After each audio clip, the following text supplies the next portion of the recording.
আসসালামু আলাইকুম প্রিয় বাংলাদেশ ফুটবল ফ্যান্স। দেশের ফুটবলে একজন প্রপার নাম্বার 9-এর অভাবটা আমরা প্রায় প্রত্যেকটা ম্যাচে কিন্তু বুঝতে পারছি এবং এটা একেবারে নিত্য নৈমিত্তিক হতাশার একটা ব্যাপার হয়ে যাচ্ছে। সর্বশেষ সিঙ্গাপুরের বিপক্ষে ম্যাচেও কিন্তু অনেকগুলো সুযোগ বাংলাদেশের ফরওয়ার্ডরা নষ্ট করেছেন। বিশেষ করে দলে যখন হামজা চৌধুরী, সামিদ সোমের মতো ট্যালেন্টেড কোয়ালিটি মিডফিল্ডার থাকেন, তারা সুযোগ তৈরি করবেন, তবে প্রপার নাম্বার 9 না থাকার কারণে সেটার অর্ধেক পরিমাণ সুযোগও কিন্তু শেষ পর্যন্ত গোলে কনভার্ট হচ্ছে না। এবং এই মুহূর্তে দাঁড়িয়ে এটা একেবারে স্পষ্টত বলতে চাই, বাফুফের এটাকে কেন্দ্র করে, অর্থাৎ এই নাম্বার 9 সমস্যাকে কেন্দ্র করে আসলে ব্যবস্থা নিতে হবে। এটা খুব একটা বেশি মেনে নেওয়া কিন্তু এই মুহূর্তে যাচ্ছে না। নিঃসন্দেহে বলা যায় যে একটা জিনিস বারবার করে ফুটবল প্রেমীদের মনের মধ্যে আসছে, যে প্রসেসে আমরা এই সামিদ সোম কিংবা এর আগে হামজা চৌধুরীর মতো ট্যালেন্ট পেয়েছি, ঠিক একই রকমের প্রসেসে নাম্বার 9 কি আনা যায় কিনা, অর্থাৎ এক্ষেত্রেও দেশের বাইরে যে সকল বাংলাদেশি ফুটবলাররা আছেন, প্রবাসী ফুটবলার, তাদেরকে আসলে আনা যায় কিনা। এক্ষেত্রে ইংল্যান্ডে থাকা বা প্রবাসী সে জায়গায় ফুটবল খেলছেন এমন একজন ট্যালেন্টেড ফুটবলার কিন্তু আছেন, যার নাম জায়ান হাকিম। 26 বছর বয়সী লেফট ফুটের এই স্ট্রাইকার ইংলিশ ফুটবলের অষ্টম স্তরে, অর্থাৎ যথেষ্ট নিচের একটা ডিভিশনের একটা ক্লাব অ্যানস্টে নোম্যাডস এফসির হয়ে খেলছেন। তবে এত নিচে ডিভিশনে খেললেও তার ফুটবলের যাত্রাটা কিন্তু আরও উঁচু পর্যায়ে শুরু হয়েছিল। ইংলিশ প্রিমিয়ার লিগে পরিচিত ক্লাব নটিংহাম ফরেস্টের অনূর্ধ্ব 18 দলে তিনি কিন্তু খেলেছেন। এরপর ইংলিশ লিগ 1-এর ক্লাব ম্যানসফিল্ড টাউনের হয়ে খেলেছেন ইএফএল লিগ 2-তে। এছাড়া আন্তর্জাতিক পর্যায়ে তিনি ইতিমধ্যেই অ্যান্টিগা অ্যান্ড বারবুডার হয়ে 2টো ম্যাচ খেলেছেন। একটা ম্যাচে পুরো 90 মিনিট মাঠে ছিলেন, অন্য একটা ম্যাচে বদলি হিসেবে 5 মিনিট গেম টাইম পেয়েছিলেন। আরও 2টো ম্যাচে বেঞ্চে থাকলেও পরে নামার সুযোগ হয়নি এবং এর আগে সে দেশের অনূর্ধ্ব 20 দলেও খেলার একটা অভিজ্ঞতা তার আছে।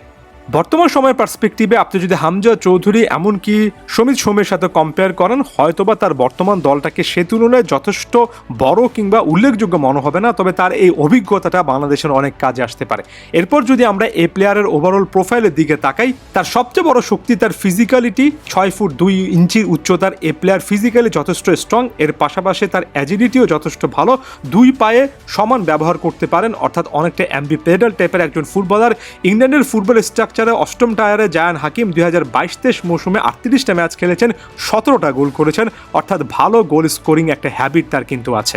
এর আগে 2024-25 মৌসুমে তিনি এই টায়ারে 46টা ম্যাচ খেলে 15টা গোল করেছিলেন। তার বর্তমান ক্লাব অ্যানস্টে নোম্যাডস এফসি।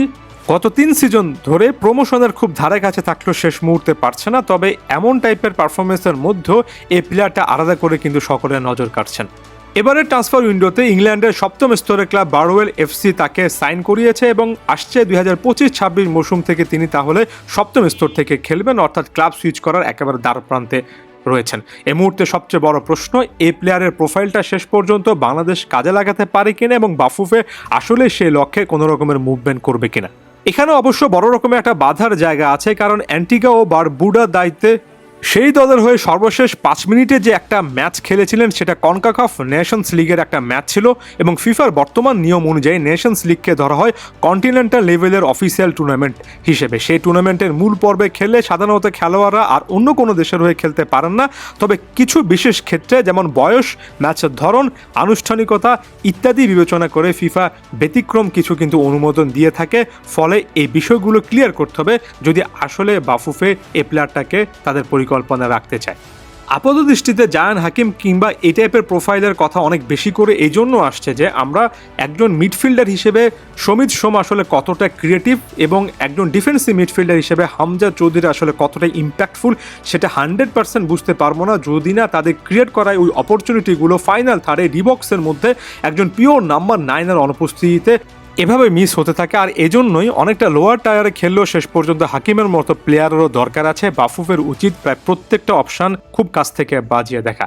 এছাড়া বাংলাদেশের বয়সভিত্তিক দলও কিন্তু অপশান আছে, যেমন বয়সভিত্তিক দলে স্ট্রাইকার হিসেবে খেলা পিয়াস আহমেদ নোভাকেও সুযোগ দেওয়া যেতে পারে। উচ্চতা এবং শারীরিক সক্ষমতায় তিনিও কিন্তু লম্বা রেসের ঘোড়া হতেই পারেন। ইতিমধ্যে বেশ কয়েকবার জাতীয় দলের ক্যাম্পে ছিলেন, গত বছর মালদ্বীপের বিপক্ষে বদলি হিসেবে নেমে অভিষিক্ত হয়েছেন। এবারে লিগও ভালো পারফরমেন্সই করেছেন Nova.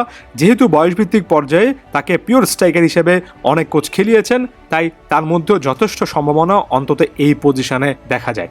Last but not the least, Al আমিনের কথাও বলতে হবে। যদিও তিনি সেভাবে একেবারে বক্সের মধ্যে লিমিটেড একজন স্ট্রাইকার নন, তারপরও তার কিন্তু পজিশনিং স্কিল অনেক ভালো, লিগও দুর্দান্ত পারফরমেন্স দিয়েছেন।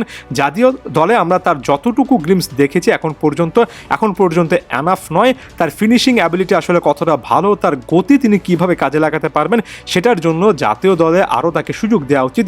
এই অপশানগুলো প্রায় প্রত্যেকটা, আরও একবার বলছি, খুব কাছ থেকে দেখতে হবে, কারণ এই মুহূর্তে জাতীয় দলে কোনো একটা নির্দিষ্ট প্রবলেম, একক একটা সমস্যা যদি আপনি বাছাই করে আনতে চান, গোল স্কোরিংয়ের সমস্যাটাই সবার আগে আসা উচিত। ধন্যবাদ সবাইকে।